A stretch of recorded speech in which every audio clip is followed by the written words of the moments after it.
Hello everyone, कैसे हैं आप लोग। आज जो हमारा लेक्चर है वो स्पेशली एक डिमांड की गई थी किसी स्टूडेंट ने, इंडियन स्टूडेंट है, जिन्होंने कहा था कि law of evidence is substantive law और प्रोसीजरल लॉ, कि जो लॉ ऑफ एविडेंस है ना वो सब्सटेंटिव लॉ है या प्रोसीजरल लॉ है।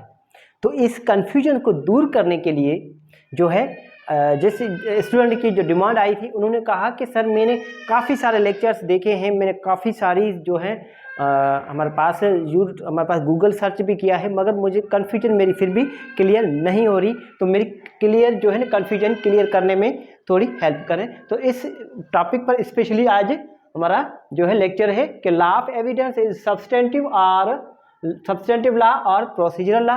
तो सबसे पहले देख लें कि सब्सटेंटिव और प्रोसीजरल लॉ होता क्या है। आपको ये तो पता होगा कि क्लासिफिकेशन लॉ की जो की थी वो हमारे पास सर स्टीफन ने की थी, ठीक है। क्लासिफिकेशन, दो क्लासिफिकेशन में इनको डिवाइड कर दिया गया लॉ को, एक को कर दिया सब्सटेंटिव और एक को कर दिया प्रोसीजरल। अब सब्सटेंटिव लॉ कौन से हैं हमारे पास?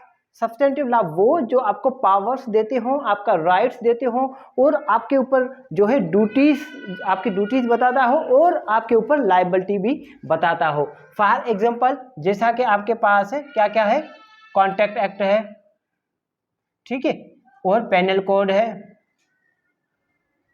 ठीक है, जैसे कि इंडियन आईपीसी और पाकिस्तान पीपीसी, इस तरह। और दूसरा है प्रोसीजरल लॉ।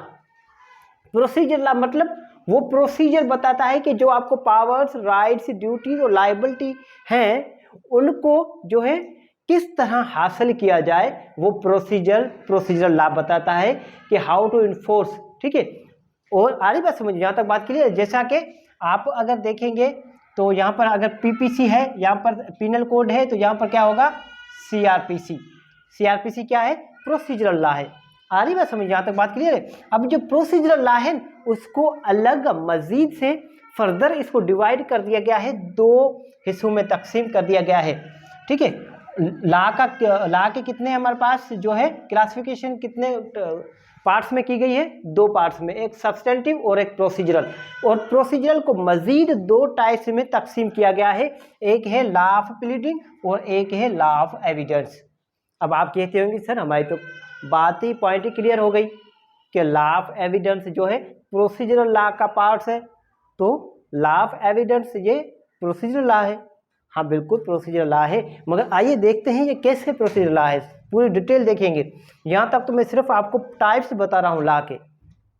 एक लॉ ऑफ प्लीडिंग है जो बताता है determination of disputes, question of facts, कि पार्टीज के दरमियान मसला क्या है, फसाद की जड़ क्या है, उनका काज ऑफ एक्शन क्या है। यहाँ तक बात क्लियर है, मतलब उसका काज ऑफ एक्शन क्या है, उसका मतलब जो सब्जेक्ट है, डिस्प्यूट है पार्टीज के दरमियान, एक्चुअल फैक्ट्स क्या है, वो बताता है लॉ ऑफ प्लीडिंग। और दूसरा जो पार्ट है हमारा जो प्रोसीजरल लॉ का, वो है law of evidence. Law of evidence भी हमारे पास डिटर्मिनेशन करता है किसकी?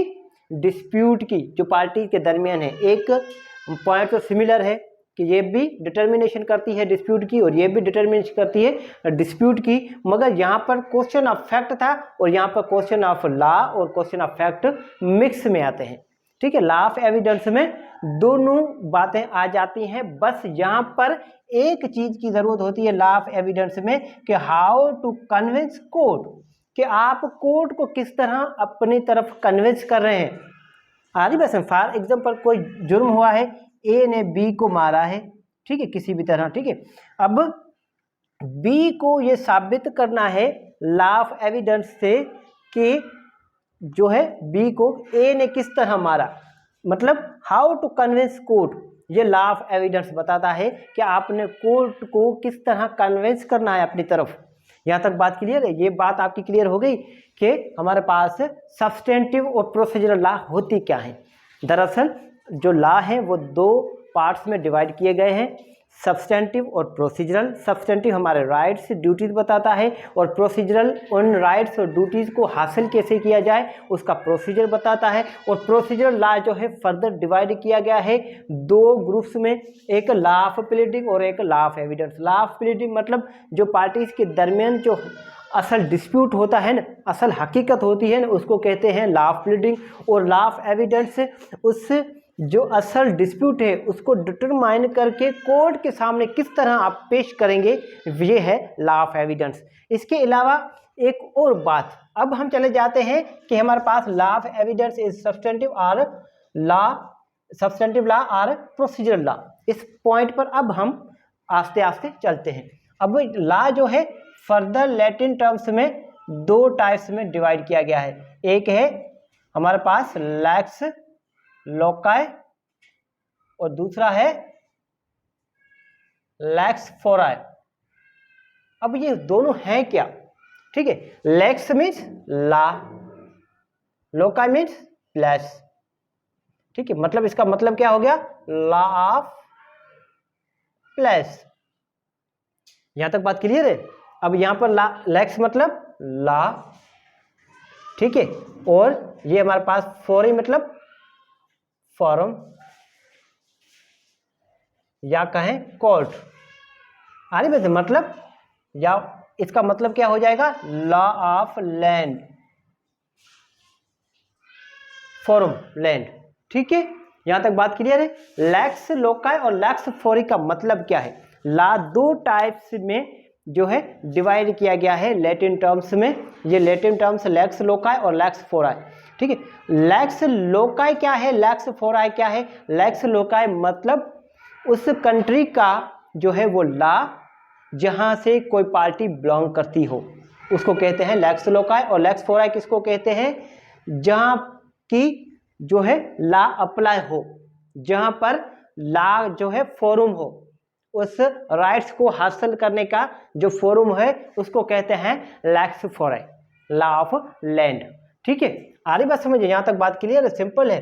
मतलब लॉ ऑफ प्लेस मतलब, और लॉ ऑफ लैंड का मतलब क्या है, लॉ ऑफ प्लेस और लॉ ऑफ लैंड, थोड़ी सी इसको आपको समझने की जरूरत है कि ये दोनों जो है, दोनों का मतलब क्या है। इन दोनों के आपको डिफरेंस समझ में आ जाए, उसके बाद हम चलते हैं कि लॉ ऑफ एविडेंस जो है वो लैक्स लोकाई है या लैक्स फोराई है। अगर लॉ ऑफ एविडेंस इन दोनों में से किसी एक से जो है एक के अंदर फॉल करता है तो फिर हम डिसाइड करेंगे कि law of evidence substantive law है या law of evidence procedural law है। यहां तक आप नोट करें। अगर किसी भी किस्म की जरा सी भी कोई कंफ्यूजन हो तो आप मुझसे पूछें, उसके बाद हम आगे चलते हैं कि law of evidence lakhs loci है या लैक्स फोराई है। ये चीज आप नोट कर लें। जी डीएस नोट कर लिया। तो अब देखते हैं हमारे पास है कि लैक्स लोकाई क्या है, लैक्स फोराई क्या है। अब लॉ ऑफ प्लेस क्या है, मतलब law of the country, law of the country where from party belong.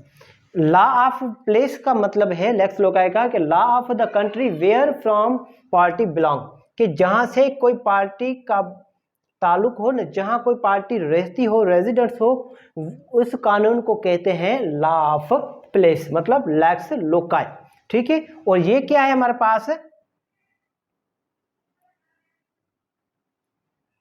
The country, मतलब ये हो गया द लॉ ऑफ कंट्री। पहले ये समझ लें, लॉ ऑफ लैंड मतलब the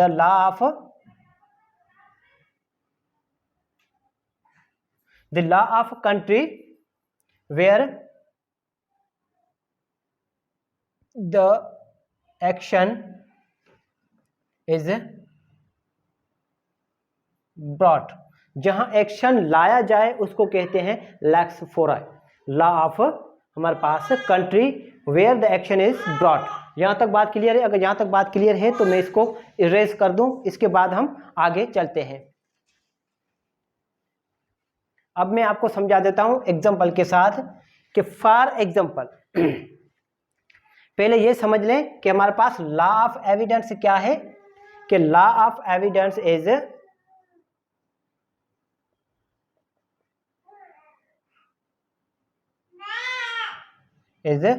lakhs fori. Law of evidence lex fori है, ठीक है। दो टाइप्स हैं ना हमारे पास लॉ के, लैक्स लोकाई और लैक्स फोराई। तो लॉ ऑफ एविडेंस जो है वो लैक्स फोराई है। क्यों लैक्स फोराई है, कि जिस कंट्री में केस चलता है ना, जिस कंट्री में केस फाइल होता है, जहां प्रोसीडिंग्स चलती है, वहां पर उस कंट्री का लॉ ऑफ एविडेंस जो है चलता है। लॉ ऑफ एविडेंस की जो है प्रोसीजर चलता है, वहां का लॉ ऑफ एविडेंस जो है वो चलेगा उस कोर्ट के अंदर। जिस कोर्ट जो है, जिस हमारे पास जिस कंट्री के अंदर वो कोर्ट है, उस कंट्री का ही लॉ ऑफ एविडेंस उस पर एप्लीकेबल होगा। यहाँ तक बात क्लियर है, सिंपल है।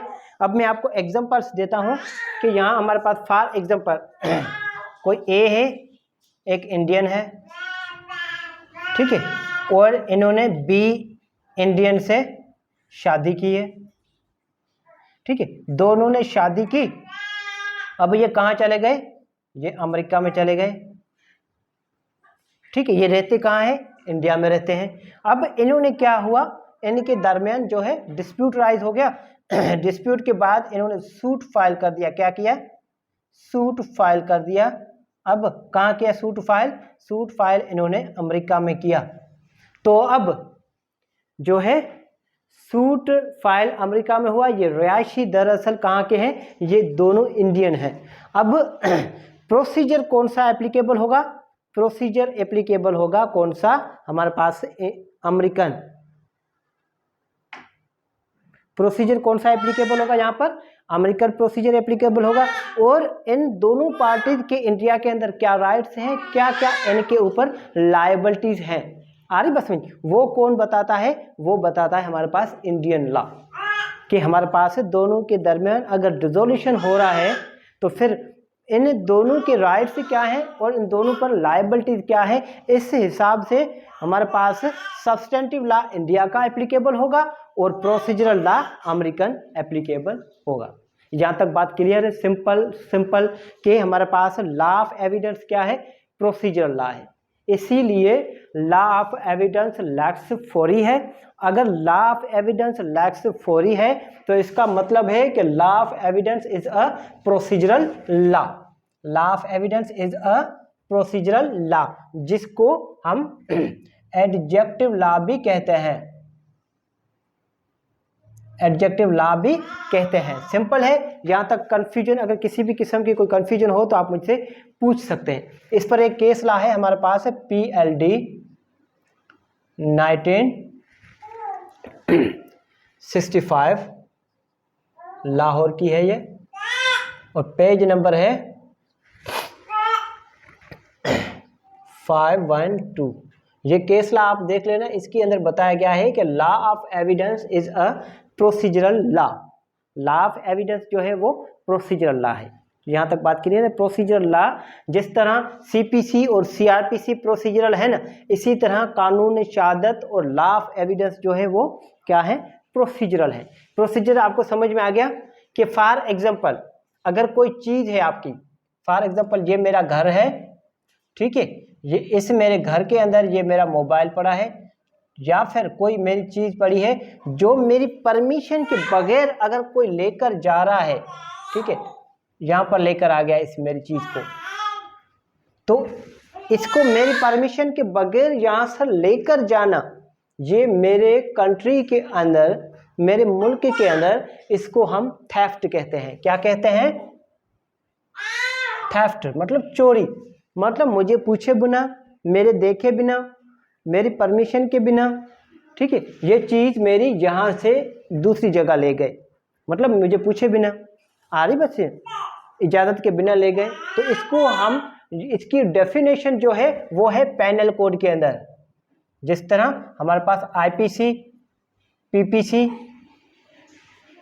के इसकी डेफिनेशन क्या होगी? इसकी डेफिनेशन जो है वो थेफ्ट के अंदर आती है कि ये थेफ्ट कहलाएगा। अब इन्होंने गलत किया है तो इनको किस तरह सज़ा मिले, आ रही बात में, इनको सज़ा किस तरह मिले और कितनी सज़ा, इसकी डेफिनेशन क्या कहलाएगी? थेफ्ट हो गई, ठीक है। इसकी कितनी सज़ा है? फॉर एग्जांपल 3 इयर्स है, फॉर एग्जांपल। अब इन्होंने ये थेफ्ट कमिट किया है, अब इनको सज़ा किस तरह मिले वो बताता है हमारे पास CRPC, वो है प्रोसीजरल लॉ। इसी तरह लॉ ऑफ एविडेंस भी क्या है? प्रोसीजरल लॉ है। और CRPC के तहत जो प्रोसीजर कंडक्ट होगा इसी तरह वो लॉ ऑफ एविडेंस को साथ लेकर चलेगा। यहाँ तक बात क्लियर है, सिंपल है। अगर फिर भी किसी किस्म की कोई कन्फ्यूजन हो तो आप मुझसे पूछ सकते हैं। Thank you so much.